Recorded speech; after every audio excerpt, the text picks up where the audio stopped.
everybody, welcome back to my channel, The Medieval Reader. So today I want to talk about what has now become my favorite book of 2019 so far. And I suspect it will end up being my favorite book of the year, but we'll have to wait till the end of the year to know whether or not this will really be number one. But it will definitely be on my top 3 list. And that is the sonnet collection Les Regrets, or The Regrets, written by Joachim Du Bellay in the mid-16th century. So first, I would like to introduce you to Du Bellay, give you some background about who he was, and then I will read my favorite sonnet in the collection in French and in an English translation, and then I will talk about my interpretation of the sonnet. So who was Du Bellay? Joachim Du Bellay was a member of what was known as the Pléiade. The Pléiade was a group of French poets who wanted to return to the classical languages, but not to write in those languages, although Du Bellay did write in Latin as well as in French, but so that French could be raised to the status of Latin and Greek. So during the Renaissance, there was a return to the sources being in Greek, Latin, and Hebrew, and Du Bellay and Ronsard in particular, those being the 2 major members of the Pléiade, wanted French to be included in this. They believed that the French language could have the same status as Latin and Greek. And their argument was that there's a certain kind of genius in the classical languages in antiquity, and that this genius could also exist in the French language under certain conditions. So not any kind of French poetry would be acceptable. In fact, Du Bellay claimed that nearly all medieval French poetry was garbage, except the Romance of the Rose. He said that only the Roman de la Rose merited praise. Now, this is a lofty goal, and of course we can debate what this genius even is, but what Du Bellay makes very clear in his defense and illustration of the French language, which is a treatise that he wrote before the sonnet collection, is that translation is not enough. It is not sufficient to translate into French the classical works. What he envisions is fairly original poetry written in the French language, but imitating the classical styles. Really what he ends up doing is pointing to his own writings as models of what he intends to be his reform. So that's the Pléiade. Now the background for the Regrets is that he follows his uncle, who was a cardinal, Jean Du Bellay. He follows him to Rome, where he serves as his uncle's secretary, and evidently he hated the experience because, as the title of the sonnet collection suggests, he regretted going to Rome. And in fact, the sonnet I will be talking about today talks about this regret. When he went to Rome, he had expected to encounter the classical world, but what he saw is corruption, hypocrisy, deception, and unfortunately he saw something similar when he returned to France. He often attacks court life, and this has a rhetorical significance, as we shall see in the poem. So some of the sonnets were written while he was in Italy, and some of them, the last so many sonnets, are written when he returns to France. The ones about France are a mix of regret, but also some sonnets praising royal patrons to get them to support his reform. Seems a little bit hypocritical of Du Bellay, but there's a lot of irony in this collection. Satire is a rhetorical tool that Du Bellay uses to point to himself and to what he will contribute to the French Empire. At this time, the king was Francis I, and Francis, when Du Bellay went to Rome, Francis sort of forgot about Du Bellay and preferred Ronsard, who was Du Bellay's colleague in the Pléiade. And so, in a way, when he criticizes court culture in France, he's also targeting Ronsard. Okay, so on to the sonnet. My favorite sonnet in the collection is Sonnet 130. It is one of the most famous sonnets, but not the most famous. The most famous is Sonnet 31. But I've noticed that a lot of times people don't read the entire sonnet, they've only memorized the first stanza. The first line being, Heureux qui, comme Ulysse, happy the man who, like Ulysses, returned to his homeland. Of course, we know that when Ulysses returned to his homeland, he ended up killing a bunch of suitors and servants and their pets. So was he happy? Was it really a homecoming that he'd expected? And there lies the irony in that sonnet. Today I want to talk about Sonnet 130, which deals with a similar theme. Once again, Du Bellay compares himself to Ulysses or Odysseus, and that is the literary backdrop to the sonnet. I hope that you guys have some background in the Odyssey, but if not, I will give some background. Et je pensais aussi ce que pensait Ulysse, qu'il n'était rien plus doux que voir encore un jour fumer sa cheminée et après long séjour se retrouver au sein de sa terre nourrice.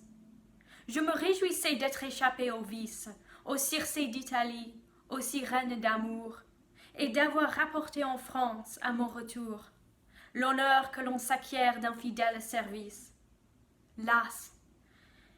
Mais après l'ennui de si longues saisons, 1000 soucis mordants je trouve en ma maison, qui me rongent le cœur sans espoir d'allégeance.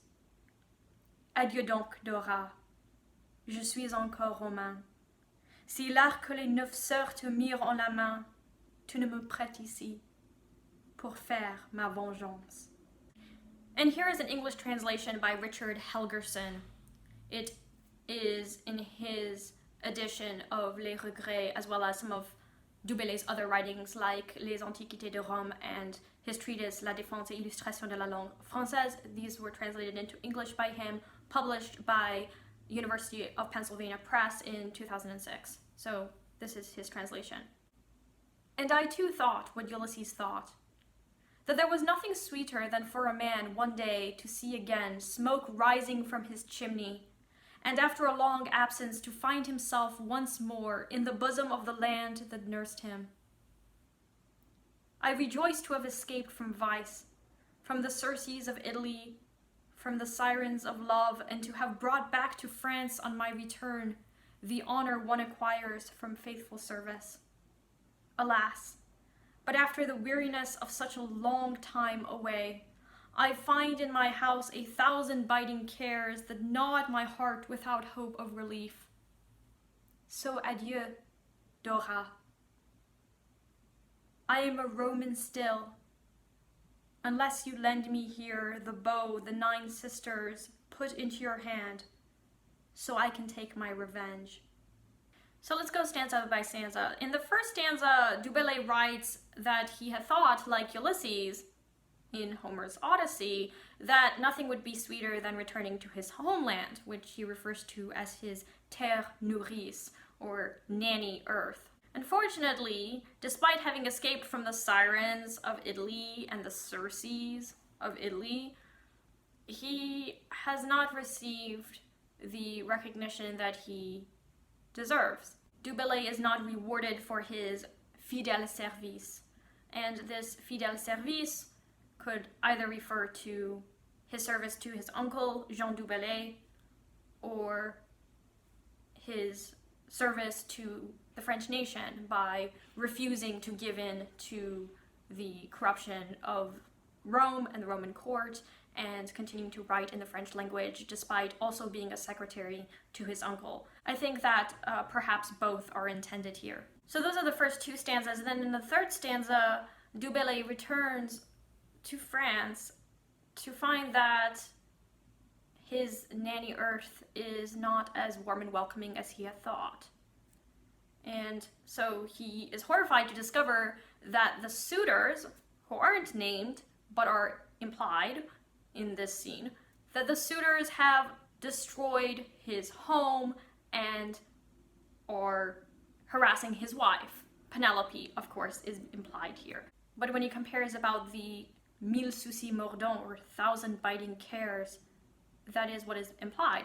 Of course, Du Bellay has been comparing himself to Odysseus, who returned after many long years from the war on the sea, finally returning to Ithaca to discover that his kingdom has been taken over by these suitors and that they need to be driven away. These are the mille soucis mordants that he's referencing. And then the last stanza completes the Homeric metaphor by suggesting that Du Bellay will turn the tables on his enemies and he will defeat them. But of course, he's not going to defeat them using a physical weapon, but his pen will serve as the weapon he'll use to defeat his literary enemies. We know it's his pen because he says, l'arc que les neuf sœurs te mirent en la main.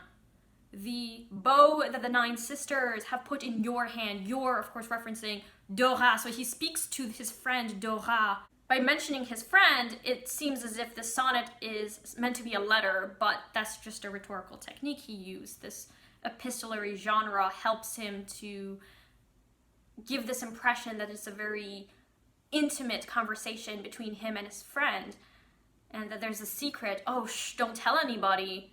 You, Dora, need to give me the weapon, the bow of the 9 sisters, that is, of the liberal arts, so that I can defeat my enemies. Of course, it's a public collection of sonnets, so it's not really a secret. It's not really private correspondence at all, but it gives that impression, and that is what Du Bellay is going for. Du Bellay tells Dora that he will forever be in exile unless Dora gives him this pen, that he gives him the tools he needs to restore antiquity to France, to defeat his enemies at court, presumably his former friend Ronsard, whom he sees as a literary rival. In some ways, he suggests that Ronsard has become corrupted by the ambitions of the court. But of course, there is definitely a selfish undertone to this sonnet. And so in a way, even though Du Bellay pretends to be humble, pretends to avoid ambition, in many ways he's just as ambitious as Ronsard. You know, he just pretends to be humble, but it's completely false. It's false modesty, so that he can win royal patronage without pointing to his own ego directly. It's just this subtle nod at his own excellence. And thus the Odyssean image is very apt. It is very Odyssean of Du Bellay to claim humility and integrity while entertaining selfish ambitions. So that is my commentary on Sonnet 130, which is my favorite sonnet in the collection. If you have ever read the collection, let me know what your favorite sonnet is. And I hope to do more videos about poetry. Du Bellay just blew my mind. Even though he is super selfish and arrogant, it's also what makes reading him so rewarding, because there are so many layers to his poems, and he's just an amazing stylist. I definitely think that he deserves his place in the French canon, and well, maybe he has preserved antiquity in the French language. You know, sometimes I think that I could have ended up in a number of different disciplines. I could have ended up in religious studies, I could have ended up in philosophy, history, but reading collections like Les Regrets reminds me why I am doing literature. It's works like these that spark that love and enthusiasm for French literature that I've had for years. And while it's true that I tend to read what are often seen as more boring texts through a literary lens, there's nothing like reading glorious poetry. And I really think that Du Bellay is one of those poets.